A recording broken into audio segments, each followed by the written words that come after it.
What's going on, guys? Last week the new NHL season started, and again it's more the same for the Buffalo Sabres. Currently find themselves last place in the league. They have the longest playoff drought in the NHL by quite a bit at 14 seasons. The last time they made the playoffs was actually in 2011. So I figured it'd be fun to use them today, trying to trade for the entire first round of the 2026 draft class. There's already some speculation the fix might be in for them to get Gavin McKenna. I saw Spin Chicklets talking about it. Basically, if you guys didn't know, the owner of the Buffalo Sabres, Terry Pegula, is also the biggest donor of the Penn State University, which of course is where Gavin McKenna is playing hockey. So he's kind of already paying Gavin McKenna. Now they can just kind of shift over where that check comes from, but obviously it's the same dude signing it. I mean, that would be kind of funny if Buffalo ends up getting the first overall. It is just 3 games. They could definitely turn it around. I'm sure Sabres fans, aren't happy with me right now, but we're just going to see if they decide to blow it up, trade everybody away for that draft class. Can we pull it off? And to make sure this is actually possible, guys, I have to have salary cap turned off, as we're going to be trading away so many players. We're going to be well below the salary cap floor. On top of that, too, guys, I have to lower the trade difficulty to easy, again, just to make sure we actually have a chance.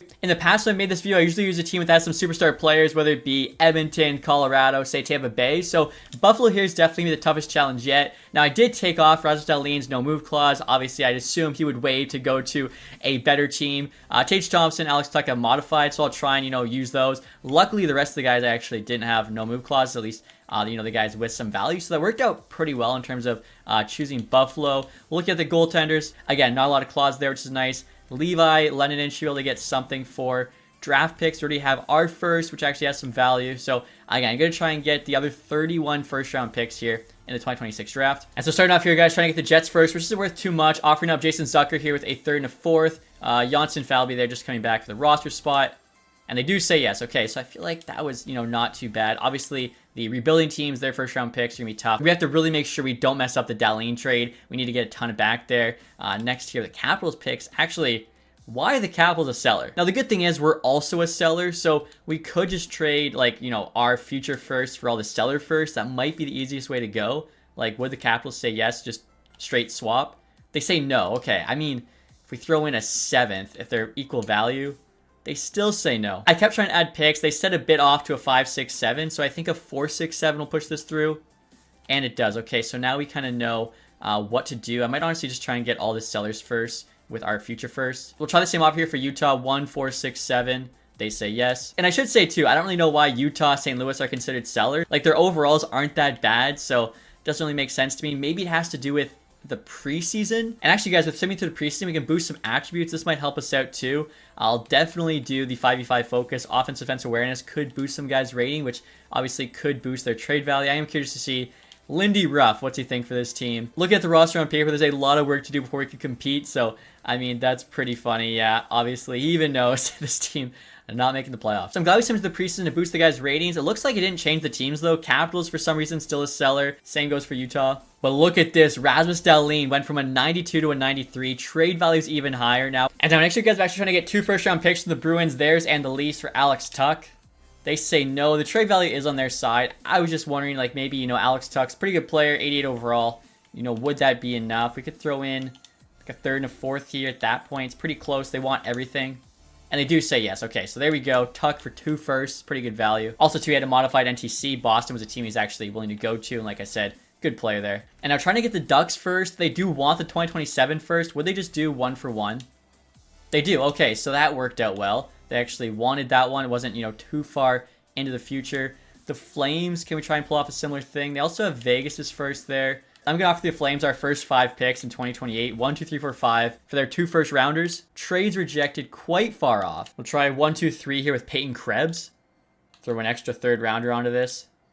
And there we go. Okay, that was actually pretty close. Now, Carolina actually has Dallas's first round pick. Does not have a lot of value. This is one I honestly think we could get for a future 2nd, 5th, 6th, 7th. Maybe even, I don't know, save the 6th. And yeah, 2, 5, 7 gets the low value first. Now, Chicago here is worth a lot. Plus, they have Florida's. Owen Power is not enough on his own. They do like Levi. They like Lennon in. Let's try Lennon in there. Plus, we just have to take backup players. So I'm taking Sam Lafferty, making $2 million. He's 77. Definitely do them a favor. And they say no. I thought that was really fair. I tried out a 4th round pick. They said the value just a touch. So we'll try a future 3rd. This kind of seems like a lot, but we are getting 2 first rounders. And there we go. Okay. And now Columbus here is another team that's considered a seller. I feel like there's too many seller status teams, honestly. I think that should be like 5, with the majority of them being a conservative seller or a conservative buyer, and then only having like, 5 buyers. I feel like most of the teams are somewhere in the middle. Makes this a bit harder though, so that's okay. Columbus does need a goalie, so Devin Levi, that could maybe get us started. And then Fedotov here being a 76, making 3.2. We could take him back, which is actually a favor. That should kind of help us out here. I tried throwing Wahlberg into the trade. They said still not enough. So we'll try Isaac Rosen here a little bit better. And they said quite close to fair value. Add a 5th rounder. There we go. Trade accepted. Okay, so the Columbus one obviously was going to be one of the tougher ones to get. And now next year, guys, I'm actually trying to make the big Dahlin trade. Just kind of get a better idea of what we have to work with. I'm offering up to the Senators. It's kind of funny. They play them tonight. Getting back Timmy Stützle there. Highly potential. Sanderson, Yakimchuk, and their 1st round picks. Just kind of give you guys an idea of everything we're getting back there. They might say no, but I figured we'd start high and then work our way down. Usually like the big value players like Dahlin, you can actually get kind of more than their value shows, which is almost like the opposite for the lower stuff. You have to pay more, right? So we'll see what they say to this. Trade's rejected. Okay, so that's fine. I'll take off Yakimchuk. See if we can get back Dylan Cousins on the team instead. Still rejected. Okay, we'll try no Cousins. And that would go through, and luckily we'd have to change something. Let's see if we can maybe pull a bit more out of them here. Give us like Logan Hensler. They said swing the value just a touch on that. All right. I'm going to try adding a 6th and 7th rounder.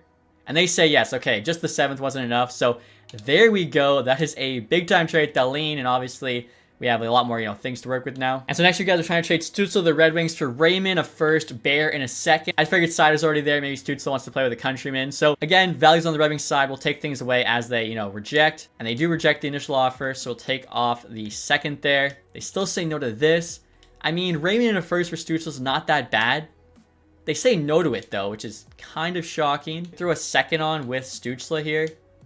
And now they say yes. Okay, so I mean, we get a 1st rounder. We still have Raymond to flip. And I just counted, guys. We're currently at 15 1st round picks. We're about halfway. The good news is we've already got 9 selling teams first. Apparently, Washington and up are all sellers. Again, how are Utah, Detroit, and even Boston, I would say, is like a conservative seller at worst. How are these teams sellers? I don't know, but hopefully, there's not too many sellers left to get. Now, as I say that, we're trying to get the LA Kings 1st round pick next year, who apparently is a seller. I mean, they're probably going to be 3rd or 4th in the Pacific this year, but EA has them as a seller. Again, they're not like the worst in the Pacific. That's the Sharks, so I don't quite understand it. Now, the Wild are considered a buyer, so I'm offering them a 2nd, 4th, and 5th for their 1st and a 3rd. That 3rd we can hopefully use in the LA trade.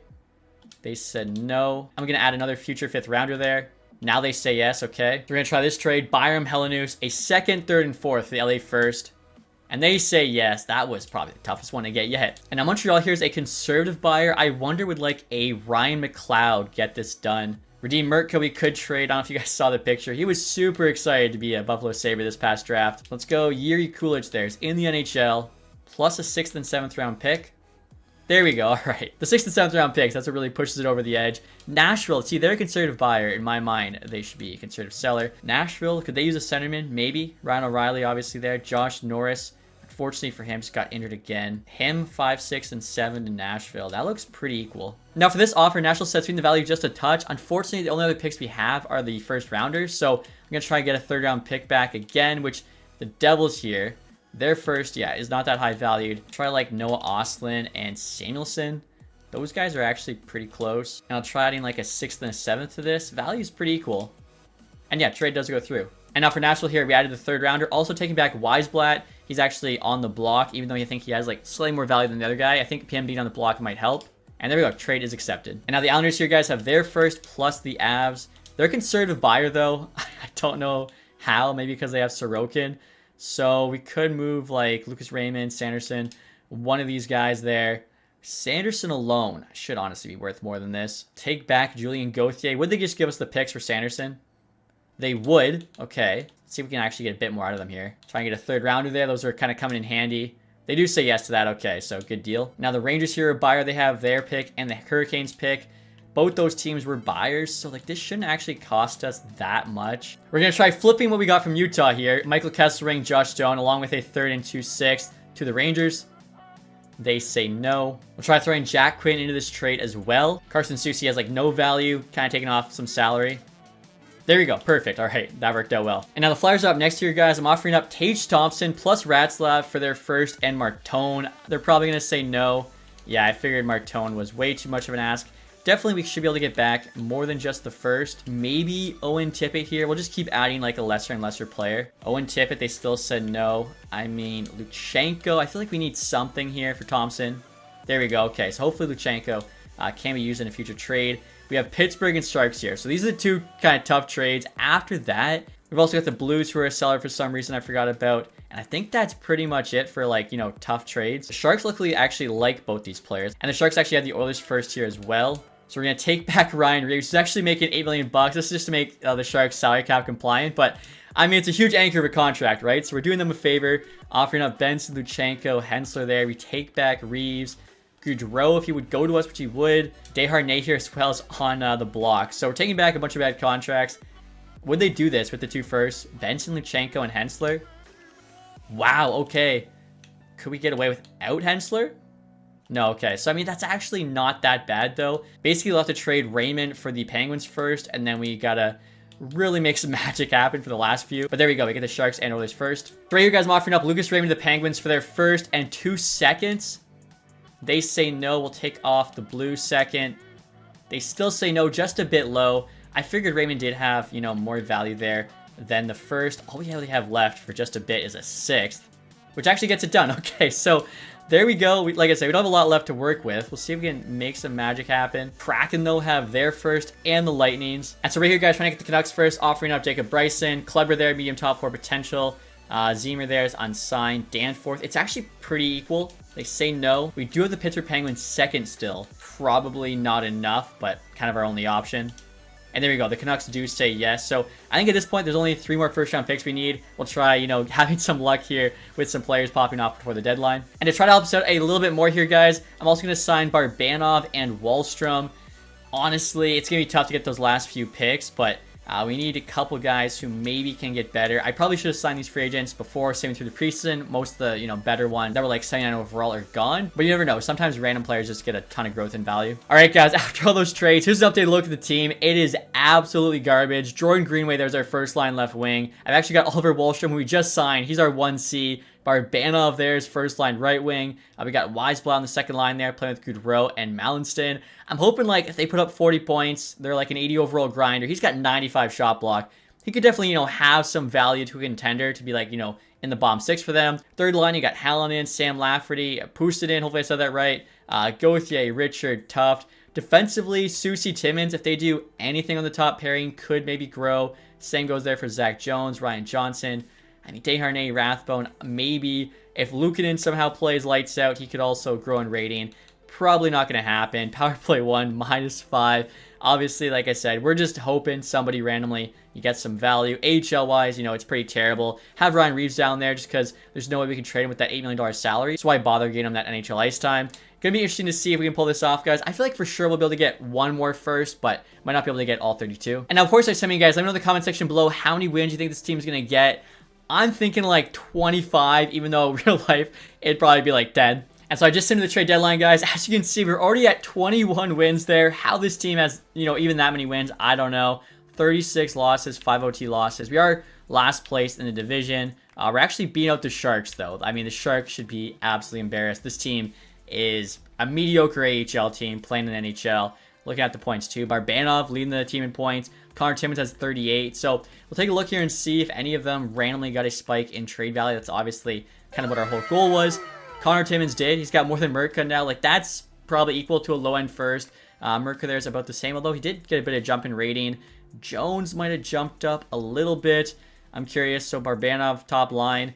He's got like 41 points. It's not bad, unfortunately. Usually it's the defensemen that get that, you know, boost in overall. Wahlstrom, 35 there. So we'll take a look. St. Louis, I'm wondering, are they still considered a seller?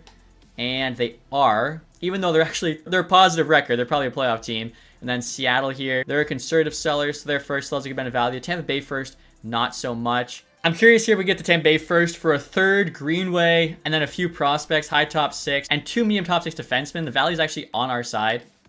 Wow, okay, so we have a chance because Timmins has value. I wonder if we simmed like to the deadline, would St. Louis status change? Because obviously at the deadline, you can change it. Unfortunately, too, it looks like Luukkonen didn't gain any value being the starter, even though he actually has above 900. I think just to get the Kraken trade, we have to do Timmins and Merca. I'm sure they'll say yes to this, and they do. We'll try a 6th there. They say yes. Okay, so we've got 31 of 32 first rounders. Well, we go to the deadline. We'd have to try to somehow make all that stuff and what was it, a 6th round pick turn to the St. Louis Blues first. Probably impossible. Okay, guys, I take it back. Look at the value there on the St. Louis Blues 1st round pick. It's like kind of equal to the E there. Maybe we should have waited, honestly, for the Kraken and the Tampa Bay Lightning first. I just wanted to make sure we had enough time to kind of make these trades happen because it's pretty tough. That pick doesn't have a lot of value, as you know, they have a good record there, even though their status is seller. So we'll use that 6th rounder we just got with Jones, who has the most value. Then we could try adding just like the stuff they want. Brunette, McCarthy, Komarov. I guess they're looking for like 4th liners. Value's on our side. This actually looks like it could go. All 5 things they want. Look at the value. Oh, it was so close. So I switched out a couple of guys they wanted for a couple of guys with a bit more value. Maybe this gets it done. Trade still rejected. I don't think there's anything else we can do here. And we're offering up our 3 best guys. So unfortunately, we came like that close to getting the last 1st round pick and fell just short. So, I mean, there's no way they get the 1st overall pick, but imagine they did. That'd be hilarious. And now looking through here, guys, you can see I have it sorted alphabetically. You can see we do indeed have every single 1st round pick. You can see the LA first there. That was supposed to be a seller that has gone down in value. So, you know, you could wait for sure on certain teams. The Islanders, though, has gone up. So, you know, it works both ways, I guess. Penguins actually went down. Sharks, though, yeah, they did go up. I thought for a second that was a first. That's Seattle 6th there. But I can see the rest of the first. Vancouver's randomly shot up. So 31 to 32 first there. Not too bad. And are you kidding me, guys? So I just finished sailing through the season. We finished with 24 wins. 1 shy of my guess. 56 points there. Does have us last in the NHL. I mean, even at the deadline, right? We traded away a few more guys there. Melanstand was our leading scorer with 45 points. That guy is a 4th liner. So we finished exactly where we should have. And here you go, guys. Draft results are in. Of course, we've got the top 16 picks there. We actually lost Laurie for the 1st pick, but we won it for the 2nd, which is good. Anaheim there would have been picking 1st overall. Probably the biggest surprise at the top there would be the Washington Capitals picking number 7. I feel like if this is Obi's last year, they're going to go all in, trying to win another cup. And you can also see there the Dallas Stars actually won the Stanley Cup this year. I think they're going to be a really good team, so not really a surprise. And now check this out, guys. I always love this after getting all the picks. Just owning the draft class is so sweet. At least the 1st round of it. Where did the Blues come in? How good did they do? They're just going to ruin it for us. Pick number 21 there. And now look at the draft class here, guys. Of course, you got McKenna going 1st overall. You got Verhoff there at 2nd. Stenberg, Rubruk. You got Lawrence, Belchet. So, I mean, like I said, Sabres fans, let me know. You could get Lassell probably late in the 1st here. But, of course, with that 1st overall pick, we'll be taking Gavin McKenna. And I just into the St. Louis Blues pick, guys. Let's see. Who do they steal from us? It's Oscar Holmert, 70 overall, medium top 6. All right. And so I just finished picking all our picks, guys, in the 1st round. Take a look. So, of course, you got McKenna 1st overall, Verhoff 2nd. You got Stenberg 3rd, Rubrick. Alexeyev there's made up guy. Bjork, Lawrence, Belchet, Preston. I mean, you just go through. Like, the Sabres, they have a team here. Obviously, you got to wait even longer to finally make the playoffs again, but you got a ton of guys. With the last pick, 2 in the 1st round, I got their goalie of the future and William Lassell. So, there you have it, guys. Every single pick, except for 1 in the 1st round. Would you do that for the Buffalo Sabres if this year, again, you missed the playoffs? Hypothetically, would you blow the team up if you could turn them into the 2026 draft class? This one's supposed to be pretty good, so let me know what you guys think in the comment section below. If you guys enjoyed this video, leave that thumbs up, subscribe if you haven't. Thank you guys so much for watching. Have a nice day. Goodbye.